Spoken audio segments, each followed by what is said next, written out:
Hello, and thank you for joining us today for part two in our series evaluating trends, opportunities, and insights into the ag equipment market in the Western U.S. Today we'll feature expert analysis and perspectives on the evolving fruit and nut equipment landscape. Today's presentation is brought to you on behalf of the Italian Trade Agency and Federuniacama, the Italian Agricultural Machinery Manufacturers Federation, as part of Italian Demo Days at World Ag Expo. The Italian Trade Agency is dedicated to bringing Italian innovations to North American growers, and later on, we'll hear a few words from the Italian Trade Agency about how you can learn more about the product demonstrations offered by the Italian companies participating at World Ag Expo and Italia Demo Days throughout April and May.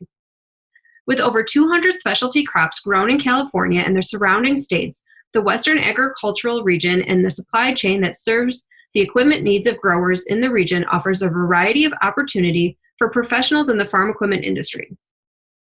If you're an equipment manufacturer, a component supplier, a local dealer looking to diversify your lines, or an import distributor, you will not want to miss our three-part series brought to you by the editors of Farm Equipment and Ag Equipment Intelligence that will examine equipment trends, challenges, and opportunities representing the region and provide you valuable information to inform your business decisions.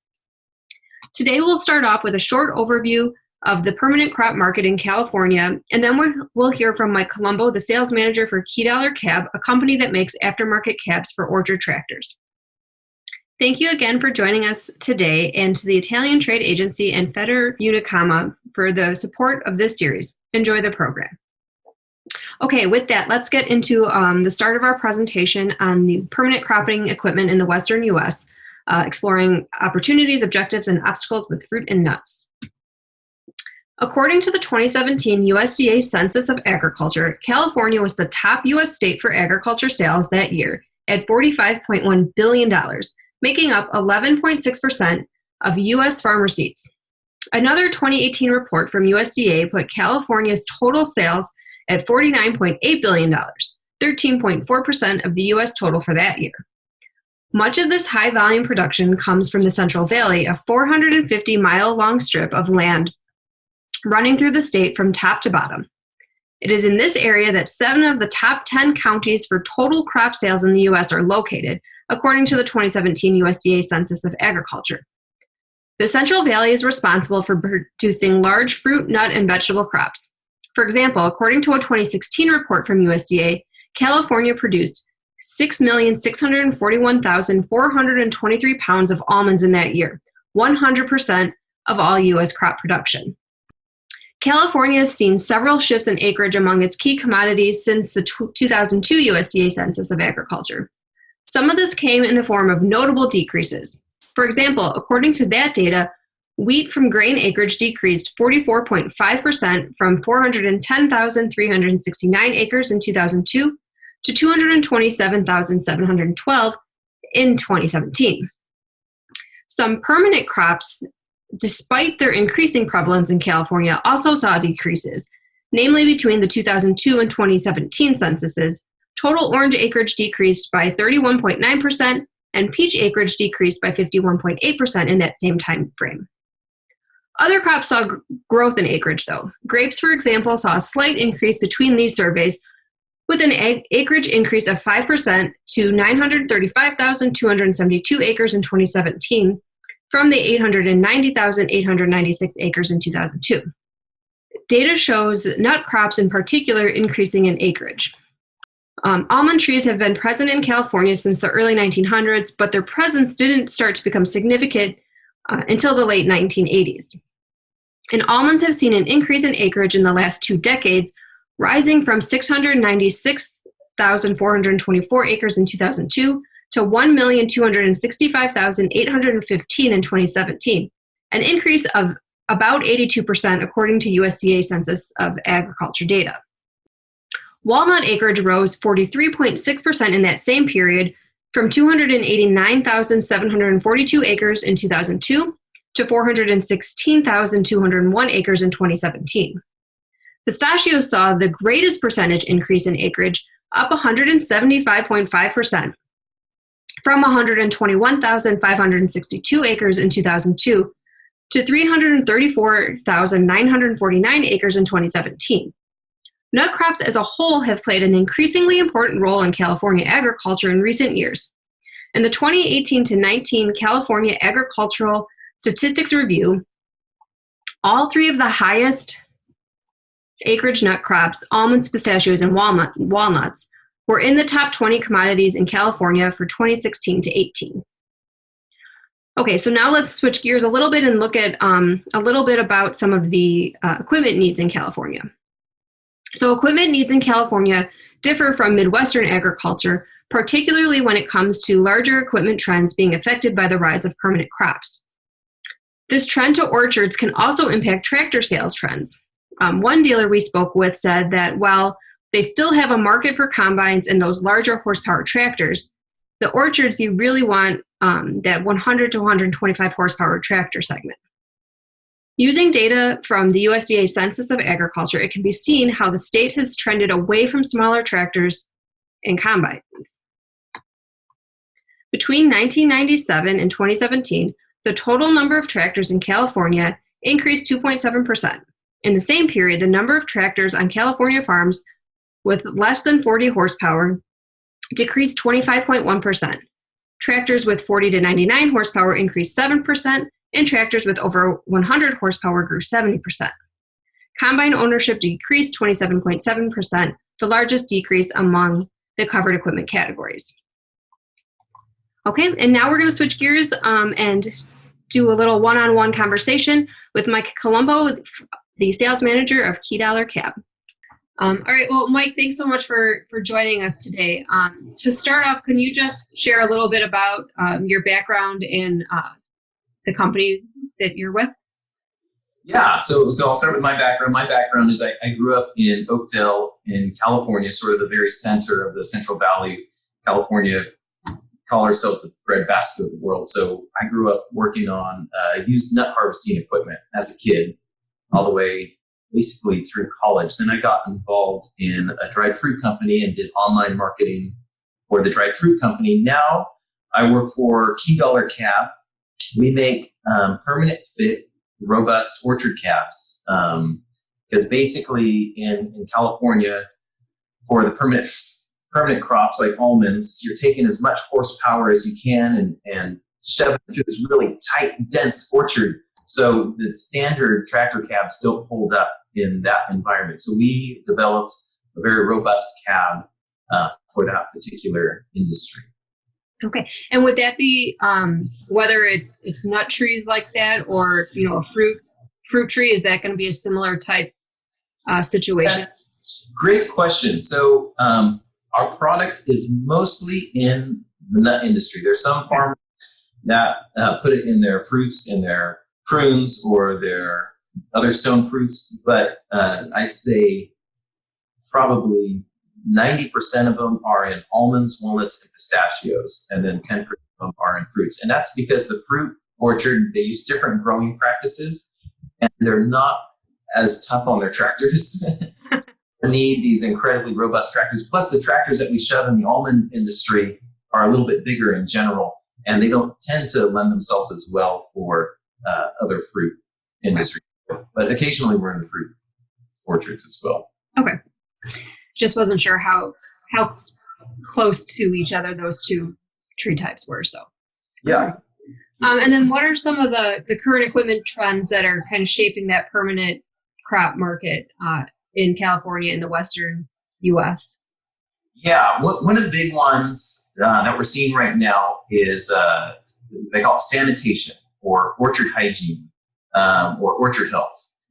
Basically, that is sort of a biological trend. You're watching your orchard for any species that is going to harm next year's crop, because the price of land in California is incredibly expensive. Like, for example, it costs $20,000 to get, if you're buying 300 acres, $20,000 would be a good deal for open ground. Then you've got to plant your trees. So farmers are doing the most they possibly can out of the land they already have. So they've discovered that sanitation is key. So, for example, Rears Manufacturing developed they call it a sanitizer, and they took their existing products and they modified them. So mummy shaking had been a common thing where you get rid of the nuts on the tree, bring them to the ground because worms will grow in there.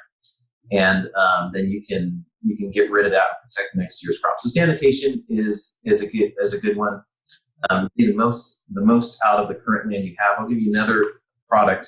Schmeiser came up with a device they call the mid-row river, and they're just opening up the root zone, getting nutrients and water where they need it. So just getting the most you can out of the current land you have.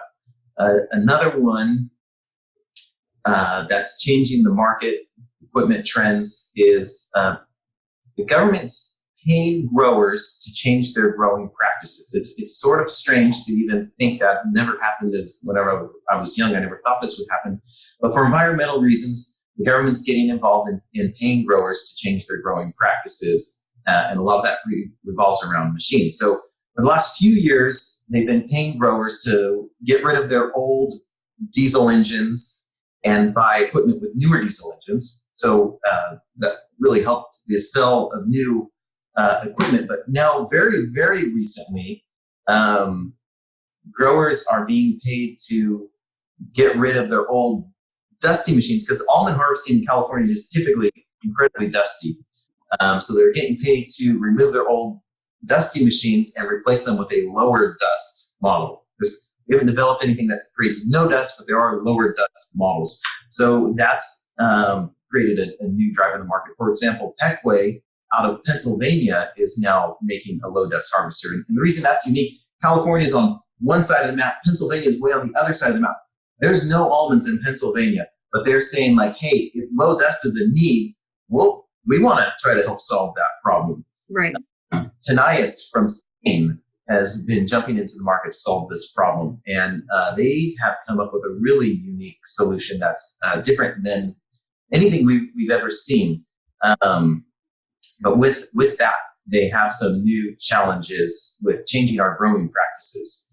But that's one of the ones. So the government's getting involved, helping us become more environmentally friendly. Another big one is labor costs. The labor cost in California just keeps going up and up and up. So we've always had the possibility of doing automation and autonomous vehicles, but the cost was so high. Well, as the cost of labor keeps going up and the cost of automation is evolving every year, it keeps going down, we're starting to see where those are starting to meet in certain areas. So for example, Gus developed a self-driving spray rig. And instead of sending out 5 guys driving 5 sprayers, you send out 1 guy driving 5 sprayers, and he controls it from the back of his van.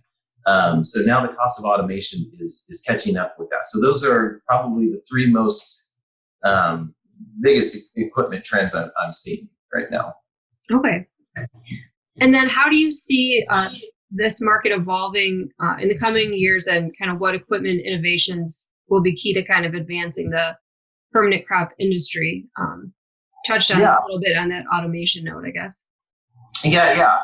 Well, yeah, definitely automation because of the cost of labor. Another big one that we're seeing is just sort of a natural change. They're basically taking existing equipment and making it bigger and making it faster, because a lot of the farms we have in California, the cost of farming is starting to get a little difficult with the government regulations. So smaller farmers are going out, and the ones who can stomach those regulations are the bigger farmers. So the bigger farmers aren't going away, so they buy the smaller farmers. So the bigger farmers need bigger machines and faster machines. So we're seeing, instead of back in the day, you'd see some 250-gallon spray tanks, and still common to see some 500-gallon spray tanks. Now we're seeing it's regular to see 1,000 and 1,200-gallon spray tanks. So, for example, equipment's getting larger. Also, whenever you're harvesting the nuts, whenever I was a kid, it was common to drive your harvester and you pull our nut cart behind it, and I take the harvester over to the elevator and dump it. And now everything's bigger. So you have your harvester with a huge shuttle and a big reservoir cart, and the big giant shuttle comes behind it. So the larger farms means bigger, faster equipment. Another one, just looking at the global market, China in particular, China has decided to take over the walnut industry, and they've done a really good job. And they've been working on this probably since, maybe longer, but from what I remember people talking about, at least since the early 90s. But now they've really got a huge walnut market. And so we're seeing more and more people take their walnuts out in California because the price of nuts is going down, of walnuts. But that is being offset because they take the walnuts out, they replace them typically with almonds. But there's less and less riverbeds full of walnuts. It's just good to be aware of how the industry is changing. Don't come to California thinking walnuts is going to be the next thing, because that's changing. It's going to be more around almonds and pistachios. Pistachios are big in the Middle East. They've always been big in the Middle East, but our quality in California is so high that it's just really a different product. They still dye their pistachios in the Middle East, where in California they never touch the ground, so you still get the grain kernels. So watching the global market, I think it's going to lean toward almonds and pistachios, even peaches. We were talking about fruits earlier. I don't know as much about fruits, but for example, frozen fruits. It's very rare to buy frozen fruits from California at all anymore. Most of them come from China. The peach originated in China, and China's also taking that market. So a lot of the frozen fruits are going to China. But fresh fruit, obviously, fresh fruit spoils. So the fresh fruit market, almonds and pistachios. So that's an evolving market. Keep an eye on those. I don't have really good ideas of what machines are going to influence this, but I want to give people these thoughts that are in farmers' minds. So as they're developing machines and bringing them to California, they know what's high on the farmers list. Also, water is a big one. Everyone's talking about water. We've had recent regulations from our governor that they want 40% of the rainwater that lands in our mountains to go out to the ocean now. So we don't have the water that we used to have. And then also I talked about the low dust and guys coming into the market from other arenas. So low dust is a big one. All right. And then what would you say are some of the greatest opportunities for either dealers or distributors kind of looking into breaking into this permanent crop nut fruit market? Yeah. They're not working in yet. A great question. I think the greatest opportunities are probably in some of the ones I talked about with the sanitation and keeping an eye on the low dust. And then to tap into those, I would say you got to get to know the local schools that are big in ag, UC Davis, Fresno State, Cal Poly. They're going to be studying so much about how we grow in California, want to connect with manufacturers and investors from around the world and say, hey, how does your machine fit here? Here's some ideas. You're going to want to get to know the associations. That'll be opportunities getting to know the associations, the almond board, the California pistachio growers. I think it is. You can look it up online. The Clean Peach Association. They're going to be setting goals. For example, the almond board set a goal by 2025. We want to be reduce our dust by 25%. So, and they're going to have data on that and be able to connect with growers. And another really big opportunity, if I was coming to California to bring my machines here, I would not do it alone. I would go with a dealership. And there's a lot of different, there's Massey Ferguson, there's John Deere, there's Kubota, there's New Holland. I would get to know the dealerships because they have the connections to the farmers. They have the service trucks, they have the storage facilities, and a lot of times they'll buy your equipment before it's sold. So instead of, you bring your, $100,000 piece of equipment to California and you're waiting to sell it, well, maybe a John Deere dealer will buy it and then be showing it to the farmers for you. So the John Deere dealers are a powerful resource, not just John Deere. I work with the John Deere dealers. That's why I say John Deere dealers. But the dealership network is a powerful resource. Okay. And then what are some of the biggest challenges then in breaking into that market? One of the biggest challenges right off the bat is the manufacturers here in California are typically manufacturers because they're farmers. And they know the market here so very detailed. They know what it needs. So then they developed this machine and it became big.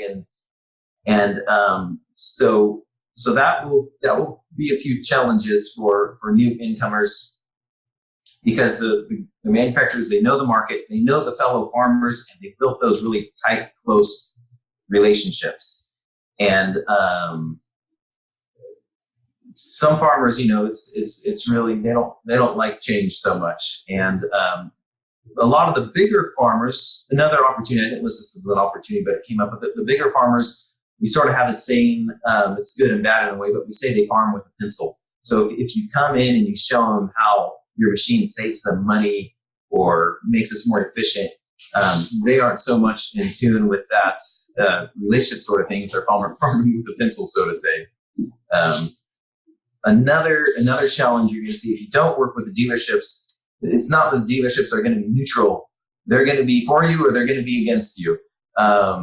So you're going to have to set up service centers from Northern California to Southern California, or northern part of the valley to the southern part of the valley, because whenever it's harvest time, farmers are patient. They need service and they need it now. Mm-hmm. So that's a big one. I took a few notes here. These crops, they're permanent fit crops. So, for example, almond trees, the least they're going to be in the ground for at least 15 years. So Toll, for example, who came from Spain, they have this new idea how to harvest almonds without them ever touching the ground. But their whole process sort of changed the way we do it. The tree stump, so to say, had to be taller, and the primary limbs had to be a certain width so the machine could fit over it. The tree can't be too tall. So they ended up partnering with the local nurseries. And the nurseries are growing specific trees for farmers who buy their product. But it's a slow change. They can't just go onto any farm and say, hey, I've got the best product for you. Rip your trees out of the ground and put these in. So it could be a slow change depending on what your product is. These trees, they're in the ground for a long time. So those are something to keep in mind. Okay. Well, that's great. Those were all of the questions I had for you. Is there anything that we might have missed that you wanted to add? No, not in particularly. Just that California, it's a little different. I took a trip to Italy a few years ago, and I haven't been all over Europe. And this is I guess this is for any growers all over the world, right? This message, so to say. Growing practices here in California, they're just very different. And they're very big and robust. And so it's just good to get to know the market. And there's a lot of opportunities for sort of farm tourism that might give you a way to sort of learn the trends here. Mm-hmm. All right. Well, that's great. We appreciate you joining us and kind of sharing some of your insights into the market. It's been very helpful. So thank you. Thanks, Kim. Yeah. Thank you to Mike for his insight into the fruit and nut equipment market. And once again, we'd like to thank the Italian Trade Agency and Federu Nakama in their fourth year participating in World Ag Expo as an effort to bring Italian innovations to specialty crop growers in the Western regions. The Italian Trade Agency organized a record number of Italian companies in 2021 that are committed to doing business in the North American agriculture industry. Now I'd like to turn things over to the Italian Trade Agency for a few words on how you can learn more about these companies with scheduled on-demand product demonstrations throughout April and May. Thanks once again for joining us.